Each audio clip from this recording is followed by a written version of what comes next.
అవి కూడా కొంచెం ప్రాబ్లమ్స్ వచ్చినాయి. సో ఈ విధంగా సోదరులారా వ్యవసాయం చేయండి, చేసుకోండి. దానిమ్మ ఏంటంటే మీకు ఏ వెదర్లో అయినా వచ్చింది, దానిమ్మకి ఏం ప్రాబ్లం లేదు. దానిమ్మకి ఒకే వెదర్ అంటూ ఏముండదు. సో అర్థం చేసుకోండి. వ్యవసాయానికి అందరు రండి, అందరు చేసుకోండి. కాకపోతే పెస్టిసైడ్స్ విపరీతంగా కొట్టద్దు. పెస్టిసైడ్స్ ఎక్కువ కొట్టుకుంటే కాయలు రావు, గుర్తుపెట్టుకోండి. ఇది పెస్టిసైడ్ లేదు దీంట్లో. మీరు చూడవచ్చు దీన్ని మీరు ఆర్గానిక్ అనుకోవచ్చు, లేకపోతే సెమీ ఆర్గానిక్ అనుకోవచ్చు. ఇది మేము కొట్టకూడదు. మా రేటు కూడా మీకు రివీల్ చేయను. ఇది కొంచెం స్పెషల్ రేట్ ఇది. ఎందుకంటే మాకు మనం పెట్టిన ఖర్చును బట్టి మాకు రేట్ ఇస్తారన్నమాట. ఓకే,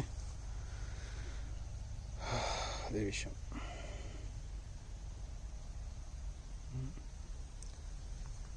సో దయచేసి వ్యవసాయం దిగండి, వ్యవసాయం చేయండి, అన్ని రకాల పంటలు వేసుకోండి, డబ్బులు సంపాదించుకోండి.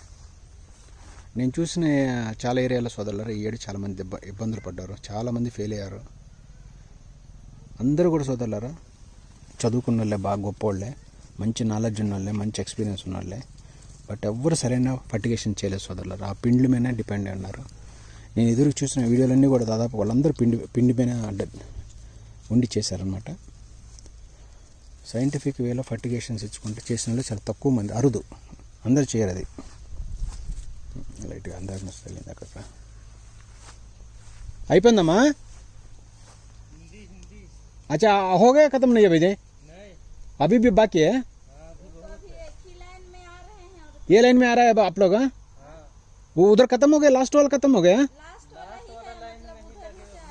हाँ अच्छा, लास्ट में आ रहा है ना. फिर आज हो जाएगा ना ये? आज नहीं हो जाएगा. हाँ कर दो जल्दी कर दो. क्यों अभी आज पैकिंग होना है ना, पूरा मटेरियल पैकिंग होना है ना. సో ఈ విధంగా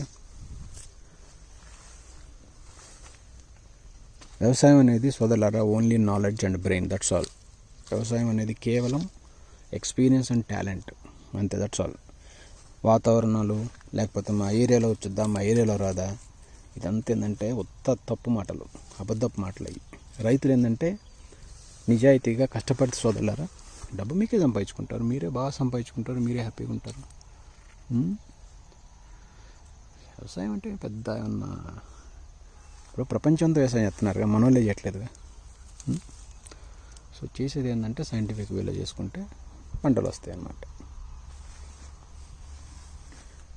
నేను అనుకోవటం ఈ సైజులు మీకు ఎప్పుడు చూడలే.